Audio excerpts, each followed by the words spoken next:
Okay, so let's get started here. The 40-pound mono clear, 25 mono colored. I just take a span of the clear, cut it. That's usually around 60 inches, somewhere close to there. Then I cut off a little bit of the colored mono. Now I keep rubber bands on my line because it keeps tension so it doesn't come all unwound. And this you want long enough so that when you go to tighten it, you have plenty of length on it to pull. Okay, clear mono, 60 inches, colored mono, 2 feet, 3 feet, clear's 40, color's 25. The reason I use color is so I can distinguish when I'm doing my tie between the two. I've got confused in the past and I cut the wrong one and then I mess up my tie. And the 25 is thinner, so it gets tighter on when you make the adjustable snell. So the first one you tie is the main hook.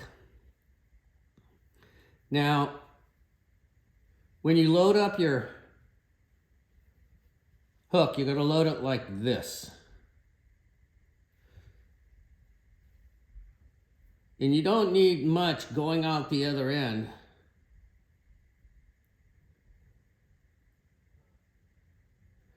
Because it's only going to get in the way, this end here, it's only going to get in the way. I load that one. You want to go down the back side of the hook.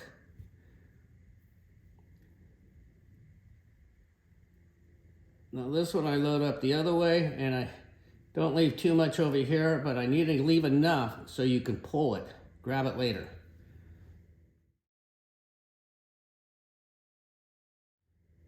So there's your clear mono at length, your color mono, and now you load it up here on my nifty little tool I made.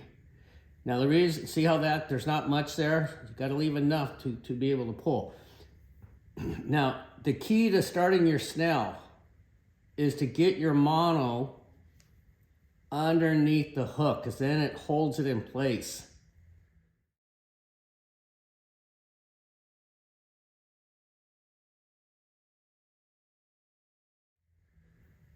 Now, when you start to tie your snell, doing your wraps, you got to, when you start, you don't stop. If you stop, it's going to come unwound. And you want to keep pressure right on this point right here. If you don't keep pressure on that, it's going to come undone. So once you start, don't stop. And here we go.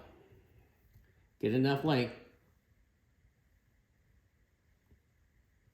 1, 2, 3, 4, 5, 6, 7, 8, 9, 10, 11, and 12.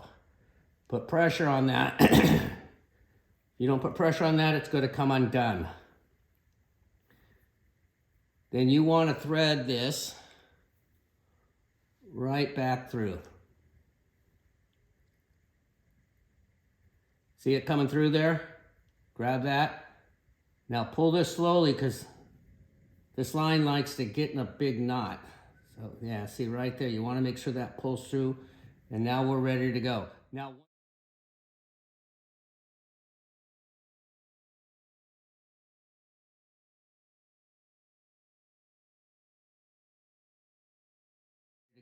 Now, once you pull this, you cannot stop, and you got to do it all of a sudden. If you stop, it's going to come undone. 1, 2, 3. Got it. Now see how that lines up? That's really important. If you don't do that fast, your coils are not going to line up.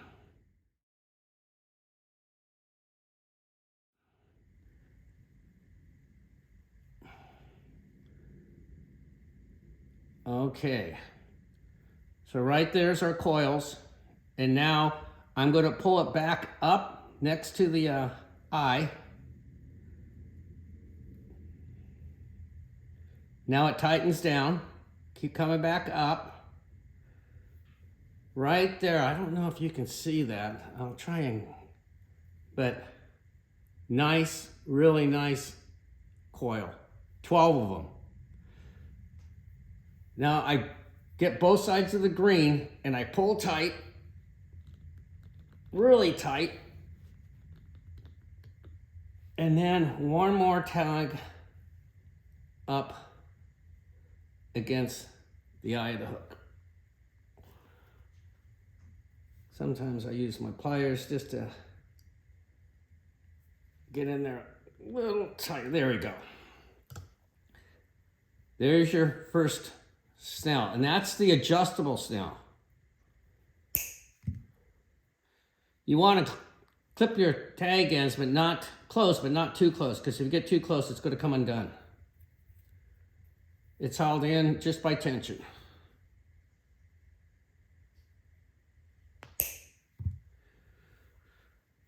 And here's how it's adjustable. It just slides on that. Okay. First hook done.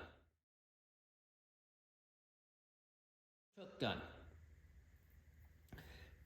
Now, I do snells on all of my components. A lot of guys like to use the loose, not like that, for your live bait.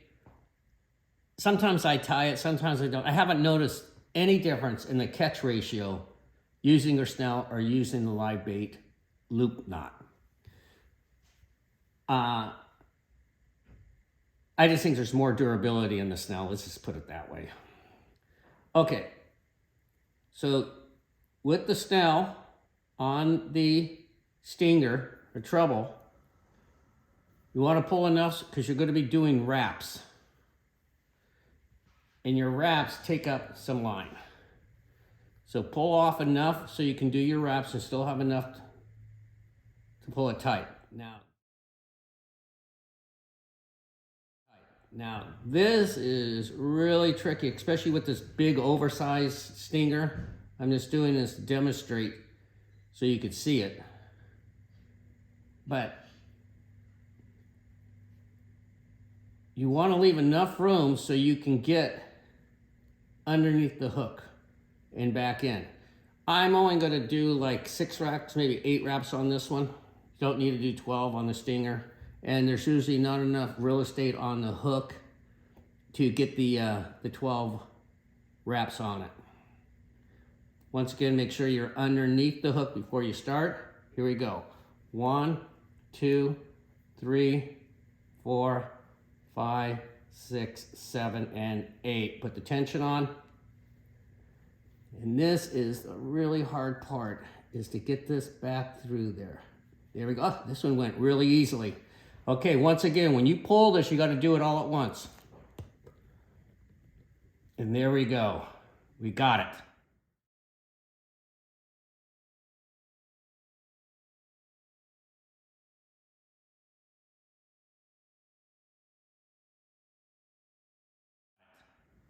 Nice coils. Now, you don't want to pull that too tight at the beginning because then you can't get it down the shank of the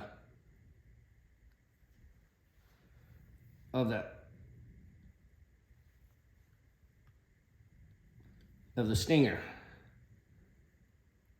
And that's pretty good right there. So now I am going to tighten that up by pulling both ends really super tight. Okay, what that does is it tightens this one and it tightens that one. Now we're going to go ahead and trim off. Once again, you want it close, but not too close. You want to leave a little bit of a tail on there.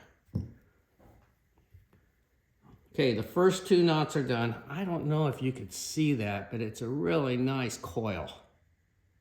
Really super nice coil. Here's the tail. There's the coil. Okay, now to finish.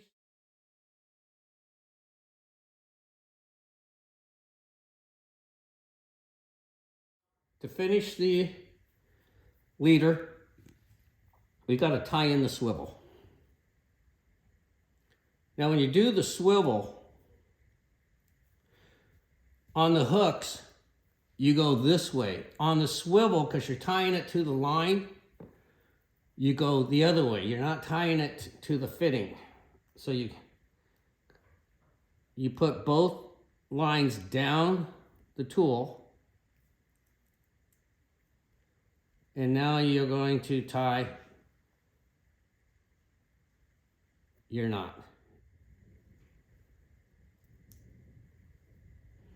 Okay, 1, 2, 3, 4, 5, 6, 7, and 8. Now slip that right back through there.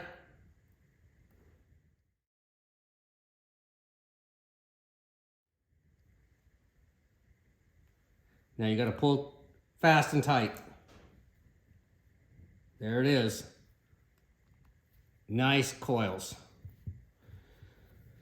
Pull it down to tighten it. Get that tight, and then I just pull the two apart to tighten it one more time. I don't know if you can see that, but there's your nice coils.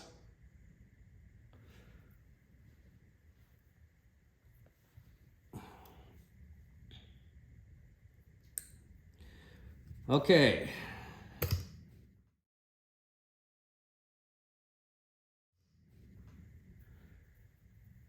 There's the leader done. So what I do is I like to package them up so they're ready to go on the boat, and we're not doing anything like this on the boat. The boat is for fishing. It's not for tying your gear. You should already have all of your rigs ready to go before you get on the boat. So I just use these little wire ties, and I tie them off next to the two fittings, the swivel and one of the hooks.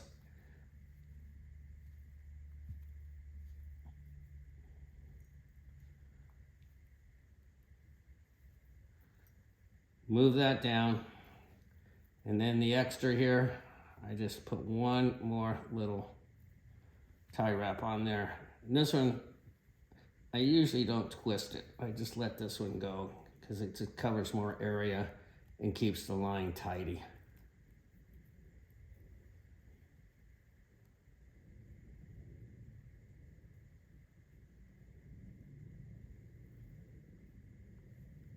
Okay, something like that.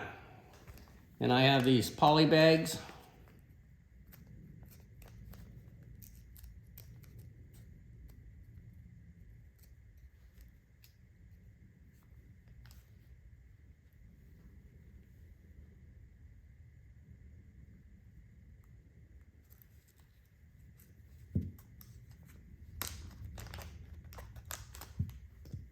And when I slip these in, you want to slip your stinger so that when you pull it out, it doesn't get caught on the bag. So you want to pull it out reverse. So now you pull out your stinger and it's not getting caught on the bag. And there you go. A adjustable halibut all Snell knot slider rig ready to get some monster halibut.